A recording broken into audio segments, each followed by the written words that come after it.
السلام علیکم. پہلا کوشچن آپ کی اسکرین کے سامنے ہے. اسراف کیا ہے اور اس کی 3 کیٹیگری آپ ایکسپلین کریں. تو ابھی تک ایک ہی ہینڈ ریس میں دیکھ پا رہا ہوں، باقی ساتھیوں کو شاید اس کوشچن میں کنفیوژن ہے یا ایک کوشچن پیپر تھوڑا ٹف بن گیا ہے. تو میں بنا دیری کے بلانا چاہوں گا سسٹر شمع پروین کو کہ وہ آئیں اور اس کا آنسر بتائیں. السلام علیکم ورحمۃ اللہ وبرکاتہ. وعلیکم السلام. ہمارا پہلا کوشچن ہے اسراف کیا ہے، اس کی 3 کیٹیگری ایکسپلین کریں. اسراف فضول خرچی کو کہتے ہیں اور اللہ تعالیٰ جو ہے فضول خرچی کرنے والے کو پسند نہیں کرتا. اس میں جیسے پانی کی بھی فضول خرچی ہو سکتی ہے اور پیسوں کی کہ ہم اپنا پیسہ کہاں لگا رہے ہیں، کہ ہم زیادہ تو نہیں خرچ کر رہے ہیں، ہمیں یہ دھیان دینا چاہیے. نہ ہی تو ہمیں فضول خرچی کرنی ہے اور نہ ہی کنجوس بن کے رہنا ہے. جو فضول خرچی کرنے والے ہوتے ہیں انہیں قرآن میں اللہ تعالیٰ نے شیطان کا بھائی کہا ہے. تو پانی کی فضول خرچی بھی ہے اور پیسوں کی بھی، مال کی، اپنا مال ہم کہاں سے کما رہے، کہاں لگا رہے، کتنا خرچ کر رہے ہیں، ہمیں ان کا حساب دینا ہے اللہ کے یہاں. اور یہی 3 چیزیں آگئی اس میں الحمدللہ. جی سسٹر، بہت بہت شکریہ. اور کوئی ساتھی جو اس کا آنسر دینا چاہیں؟ سسٹر نے بتا دیا ہے کہ اسراف فضول خرچی کو کہتے ہیں، لیکن اس کی جو 3 کیٹیگری ہیں وہ ابھی تک پوری طرح کلیئر نہیں ہے. تو جو بھی ساتھی اس کا آنسر دینا چاہیں، ادروائز ہم چلیں گے فائنل آنسر کی طرف. تو اسراف، جیسا کہ آپ کو بتایا گیا ہے کہ فضول خرچی کو اسراف کہتے ہیں. عربی میں اسراف فضول خرچی کے لیے استعمال ہوتا ہے، اور یہ اسلام میں 3 معنوں کے لیے بولا جاتا ہے، یعنی اس کی 3 کیٹیگری ہیں. فضول خرچی کیا ہے؟ پہلی جو کیٹیگری ہے اسراف یعنی فضول خرچی کی، کہ ناجائز کاموں میں اگر انسان اپنی دولت خرچ کر رہا ہے تو یہ اسراف کر رہا ہے. فار ایگزامپل، کوئی شراب میں پیسہ اگر لگا رہا ہے، وہ کوئی شراب پی رہا ہے تو وہ بھی فضول خرچی ہے. کوئی جوا کھیل رہا ہے تو وہ بھی فضول خرچی ہے. یعنی جتنے بھی حرام کام ہیں جو اللہ تعالیٰ نے حرام کر دیے، اگر ان میں آپ اپنا پیسہ لگائیں گے تو یہ اسراف میں آ جائے گا، یہ فضول خرچی میں آ جائے گا. ایسے ہی بہت سی چیزیں ایسی ہیں جو کہ وہ قطعاً طور پہ حرام ہیں، لیکن اس میں آپ پیسہ لگائیں گے تو وہ حرام ہو جائے گا. جیسے ہماری وہ نکاح کے ٹائم پہ جو شادی فنکشن ہے، ان میں بھی ایسی ایسی رسم و رواج داخل کر دی گئی ہیں جو کہ وہ قطعاً طور پر حرام ہے، لیکن اس میں انسان پیسہ لگاتا ہے، اس کے لیے ڈیکوریشن کرتا ہے. ٹھیک ہے، فار ایگزامپل اگر میں اس کا آپ کو ایگزامپل دوں، ہلدی کی رسم، کہ یہ غیر محرم آتی ہیں اور دولہے کو وہ ٹچ کرتی ہیں، ہلدی لگاتی ہیں، پردے کے کام نہیں ہوتے. تو کسی غیر محرم کو ٹچ کرنا وہ قطعاً طور پہ حرام ہے، لیکن اس کو ایک رسمی طور پہ سیلیبریٹ کیا جا رہا ہے. اور اس میں کتنا فضول خرچی ہوتی ہے. اسٹیج پوری طرح تیار کی جاتی ہے. جو لڑکے ہیں وہ پیلے کپڑے پہن کے آتے ہیں، پیلے کرتے پجامے، اور لڑکیاں ہیں وہ بھی پیلے پیلے کپڑے پتہ نہیں کہاں سے آ جاتے ہیں، وہ اسپیشل سلوا کے رکھتے ہیں، مطلب اس چیز کے لیے کہ یہ صرف ہمیں ہلدی پہ ہی پہننا ہے. تو پورا مطلب جو ایونٹ ہے پورا ہی یلو کلر کا ہو جاتا ہے. جو ریسورٹ وغیرہ میں ہے، جو ڈیسٹینیشن ویڈنگ ہوتی ہیں، اس میں تو لاکھوں روپے اس رسم پہ اڑائے جاتے ہیں. یعنی پورا ریسورٹ بک کر کے اور باقاعدہ وہاں سیلیبریٹ کیا جاتا ہے. تو یہ بھی فضول خرچی ہے، یہ اسراف ہے، کیونکہ یہ حرام کام میں آپ کا اگر 1 روپیہ بھی لگ رہا ہے تو وہ حرام ہے. پہلی کیٹیگری اس کی یہ ہوگئی کہ یعنی حرام کاموں میں اگر آپ 1 پیسہ بھی اپنا لگا رہے ہیں تو وہ فضول خرچی ہے. دوسری کیٹیگری اسراف کی یہ ہے کہ جائز کاموں میں، لیکن اپنی حیثیت سے زیادہ، ضرورت سے زیادہ، جتنے کی ضرورت ہے اس سے زیادہ اگر آپ نے پیسہ لگا دیا، بھلے ہی وہ کام جائز ہے لیکن اس میں وہ ضرورت سے زیادہ پیسہ آپ نے لگا دیا، تو وہ بھی اسراف اور فضول خرچی میں شامل ہو جائے گا. جیسے کہ انسان اپنی ٹھاٹ باٹ دکھانے کے لیے پیسہ لگاتا ہے، تو یہ دوسری کیٹیگری ہے. تیسری کیٹیگری ہے کہ نیکی کے کاموں میں خرچ کرنا، مگر اللہ کے لیے نہیں، اپنے لوگوں کو دکھانے کے لیے، تو یہ بھی فضول خرچی ہو جائے گا. یعنی ایک آپ صدقہ دے رہے ہیں کسی کو، اللہ کی راہ میں آپ پیسہ لگا رہے ہیں، لیکن آپ کی نیت یہ ہے کہ میں اس سے لوگوں کو دکھاؤں، لوگ میری تعریف کریں، تو پھر یہ بھی آپ کا فضول خرچ ہو جائے گا. یہ کیسے فضول خرچ ہوگا؟ کیونکہ آپ نے اللہ کے لیے نہیں دیا تو اللہ تعالیٰ نیت کی بیس پہ آپ کو اس کا عمل دے گا، اور آپ نے دیا لوگوں کے لیے تو اللہ تعالیٰ اس کا آپ کو کوئی اجر نہیں دے گا، تو وہ پیسہ آپ کا ویسٹ گیا، فضول خرچ کر دیا، تو یہ بھی فضول خرچی میں آتا ہے، اور ہمیں اس طرف دھیان ہمارا نہیں جاتا کہ نیکی کے کاموں میں بھی اگر آپ کوئی پیسہ لگاتے ہیں لیکن اس میں نیت آپ کی اللہ کے لیے نہ ہو کر لوگوں کے لیے ہو گئی، تو وہ پیسہ بھی آپ کا ویسٹ ہے، وہ بھی فضول خرچی میں داخل ہے۔ تو 3 کیٹیگری اسراف کی یہ ہے: پہلی، حرام کام میں چاہے آپ 1 ہی روپیہ لگائیں وہ بھی فضول خرچی ہے; دوسری، وہ جائز کاموں میں لیکن ضرورت سے زیادہ آپ نے پیسہ لگا دیا، وہ بھی فضول خرچی ہے; تیسری، نیکی کے کاموں میں لیکن اللہ کے لیے نہ، اللہ کے لیے وہ نہیں لگاتے بلکہ لوگوں کے لیے لگاتے ہیں۔ تو یہ 3 کیٹیگری اسراف کی ہیں۔ تو ابھی ایک ہی ساتھی نے ان کا آنسر دیا تھا، اب چلتے ہیں ہم اپنے نیکسٹ کوشچن کی طرف۔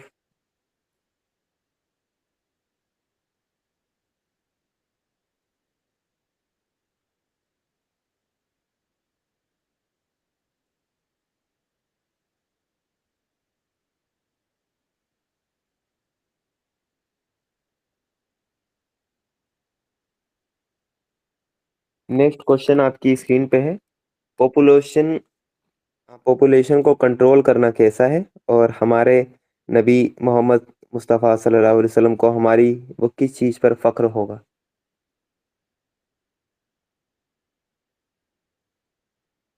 ہینڈ ریز کر سکتے ہیں آپ، سب کے پاس 1 منٹ ہے، 1 منٹ کے اندر اندر آپ ہینڈ ریز کر سکتے ہیں۔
اور بھی ساتھی اپنا ہینڈ ریز کر سکتے ہیں۔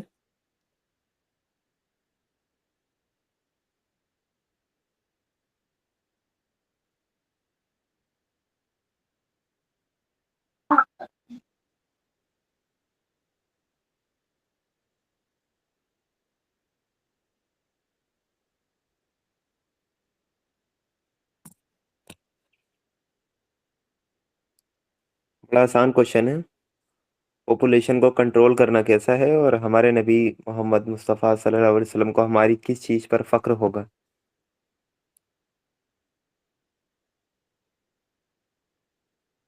جی بھائی، جن کو بھی آنسر کرنا ہے وہ اپنا ہینڈ ریز کر سکتے ہیں۔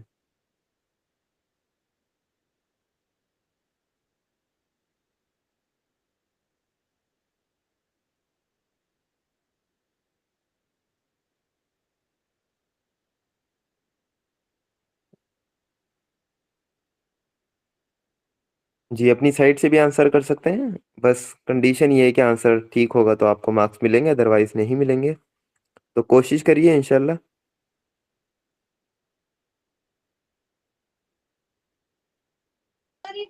السلام علیکم۔ جی بھائی، ہینڈ ریز کر لیجئے، میں آپ کو انوائٹ کر لوں گا۔ جزاک اللہ۔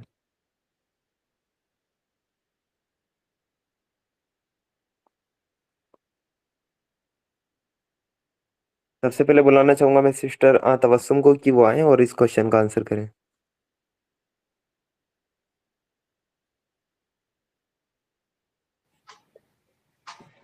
جی السلام علیکم۔ وعلیکم السلام۔ جی، پاپولیشن کنٹرول کرنا یہ بہت بڑا گناہ ہے، اور نبی صلی اللہ علیہ وسلم نے اپنی امت کو بڑھانے سے فخر ہوگا ان کو، امت جی کے بڑھانے کے لیے ترغیب دی ہے انہوں نے۔ جی، بہت بہت شکریہ سسٹر۔ میں نیکسٹ آنسر کے لیے بلانا چاہوں گا بھائی واجد کو کہ وہ آئیں اور اس کا آنسر کر سکتے ہیں. السلام علیکم. وعلیکم السلام. جیسے مجھے لگتا ہے فار ایز مائی پرسپیکٹیو میں اپنی طرف سے آنسر دوں گا تھوڑا کہ پاپولیشن کو کنٹرول کرنا کیسا ہے. تو اگر ہم آج کی بات کریں تو مجھے ایسا لگتا ہے کہ پاپولیشن جو ہے انسان کو تھوڑی کنٹرول کرنی چاہیے، کیونکہ جو اگلا ہمارا سوال ہے کہ ہمارے نبی کو ہماری کس چیز پہ فخر ہوگا. اصل میں انہیں اس چیز پہ زیادہ فخر ہوگا کہ جو ہمارے بچے جو بھی ہو رہے ہیں وہ ایسے ہوں جو دینی تعلیم کے راستے پہ چلیں، جن کو ہم اعلیٰ سے اعلیٰ تعلیم دے سکیں، اور ہم ان بچوں کو بھی سکھا سکیں کہ ان کو اپنی زندگی کس طریقے سے گزارنی ہے. اور اللہ کے کیونکہ ہم یہ دیکھتے ہیں کہ اگر کسی گھر میں زیادہ بچے ہوتے ہیں تو پیرنٹس اس کے اوپر صحیح سے دھیان نہیں دے پاتے، بچوں کی تعلیم پہ دھیان نہیں ہوتا، تھوڑی بہت پریشانی. کیونکہ اگر دیکھیے گھر میں اگر فائنینشلی بہت اسٹرانگ ہے اور بہت امیر گھرانہ ہے، میں اس کی یہاں پہ بات نہیں کر رہا، کیونکہ وہ لوگ اپنے بچوں کو اندر سورسز کے ذریعے چیزیں سکھا سکتے ہیں. بٹ کیونکہ we are middle class, we belong to middle class, تو مجھے ایسا لگتا ہے کہ پاپولیشن تھوڑی کنٹرول ہونی چاہیے. کیونکہ صرف یہ نہیں ہے کہ ابھی کہا گیا کہ ہم بچے زیادہ سے زیادہ پیدا کریں گے، اور یہ بھی کہا جاتا ہے کہ عورت بہت اچھی ہے جو زیادہ اولاد پیدا کر کے دے مرد کو.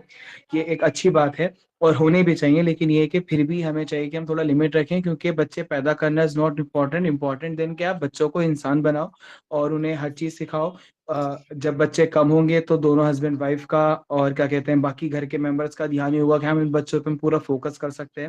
اور اگر ہم دیکھیں ایز اکنامیکلی اور آج کے حساب سے اگر ہم تھوڑا سائنٹیفکلی بھی جائیں تو جیسے پاپولیشن بڑھتی جا رہی ہے تو ہم نے دیکھا ہے کہ اس کے کس طریقے سے اکنامک پرسپیکٹو سے بھی جو ہے دیکھا جائے تو تھوڑا بہت نقصان اس کا بھی ہوتا ہے، کیونکہ اتنی زیادہ امپلائمنٹ ہے لیکن اس حساب سے جو امپاورمنٹ نہیں ہے، اس حساب سے بزنس نہیں ہے، لیک آف جاب چل رہی ہے. اور آج ہم دیکھ رہے ہیں کہ جس گھر میں بچے بہت زیادہ ہوتے ہیں especially in the villages side, تو وہاں پہ جو بچے ہوتے ہیں وہ بچے تو بہت زیادہ ہیں لیکن وہ کس طریقے کی زندگی گزار رہے ہیں، کیا کر رہے ہیں، اس کے اوپر کوئی دھیان نہیں ہے کسی کا. تو ایز آئی سیڈ کہ ہمیں پاپولیشن کو کنٹرول کرنا چاہیے. اور دوسرا، ہمارے نبی کو یہ جان کے زیادہ خوشی ہوگی کہ ہمارے جتنے بھی بچے ہم نے پیدا کرے وہ ایک اچھی راہ پہ چلے، نیک ہوئے، اور ان کو ایسا مسلمان بنانے کی کوشش کی گئی جیسا مسلمان بنانا چاہیے تھا. تو انہیں شاید یہ زیادہ اچھا لگے گا، نہ کہ یہ کہ ان فیملی کے یہاں پہ 20 بچے تھے اور انہوں نے 20 مسلمان بڑھائے، میری امت بڑھ گئی.